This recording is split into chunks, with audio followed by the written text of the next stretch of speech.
ಮಗಳ ಮದುವೆ ಸಂಭ್ರಮದಲ್ಲಿ ತಾಯಿ ಮುಳುಗಿದ್ರೆ ಅತ್ತ ಜನಿಸಿದ ಒಂದೇ ದಿನಕ್ಕೆ ಹಸುಗೂಸೊಂದು ಅಮ್ಮನ ಪ್ರೀತಿ ಸಿಗದೆ ಪ್ರಾಣ ಬಿಟ್ಟಿರೋ ಕರುಳು ಹಿಂಡುವ ಘಟನೆ ತುಮಕೂರಿನಲ್ಲಿ ನಡೆದಿದೆ. ನಿನ್ನೆ ತಾನೇ ಜನಿಸಿದ್ದ ಮಗುವನ್ನ ಸಂಬಂಧಿಕರ ಮನೆಯಲ್ಲಿ ಬಿಟ್ಟು ಆ ತಾಯಿ ಮಗಳ ನಿಶ್ಚಿತಾರ್ಥದ ಸಂಭ್ರಮಕ್ಕೆ ಓಡಿದ್ದಾಳೆ. ಅಮ್ಮನಕ್ಕರಿಗಾಗಿ ಹಂಬಲಿಸಿದ ಕೂಸು ಈಗ ಅನಾಥವಾಗಿ ಸಾವನ್ನಪ್ಪಿದೆ. ಹಾಲಿನ ಹನಿಗೂ ಗತಿ ಇಲ್ಲದೆ ಆರೋಗ್ಯದಲ್ಲಿ ಏರುಪೇರಾಗಿ ಆಸ್ಪತ್ರೆಗೆ ಸೇರಿದ್ದ ಪುಟ್ಟ ಕಂದಮ್ಮ ಚಿಕಿತ್ಸೆ ಫಲಿಸದೆ ಕೊನೆಯುಸಿರೆಳೆದಿದೆ. ಕಣ್ಣು ಬಿಟ್ಟು ಜಗತ್ತು ನೋಡುವ ಮುನ್ನವೇ ವಿಧಿಯಾಟ ಮುಗಿಸಿದೆ.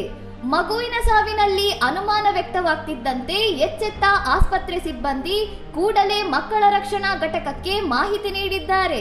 ತಾಯಿಯ ಈ ನಿರ್ಲಕ್ಷ್ಯಕ್ಕೆ ಈಗ ಇಡೀ ಊರೇ ಛೀಮಾರಿ ಹಾಕ್ತಿದೆ. ಘಟನೆ ಸಂಬಂಧ ಮೃತ ಶಿಶುವಿನ ತಾಯಿ, ತಂದೆ ಸೇರಿದಂತೆ 4 ವಿರುದ್ಧ ತುಮಕೂರು ಮಹಿಳಾ ಠಾಣೆಯಲ್ಲಿ ಎಫ್ಐಆರ್ ದಾಖಲಾಗಿದ್ದು ಪೊಲೀಸರು ತನಿಖೆ ಚುರುಕುಗೊಳಿಸಿದ್ದಾರೆ. ಇನ್ನಷ್ಟು ಸುದ್ದಿಗಳಿಗಾಗಿ ನೋಡ್ತಾ ಇರಿ ಸೌರಂ ಟಿವಿ.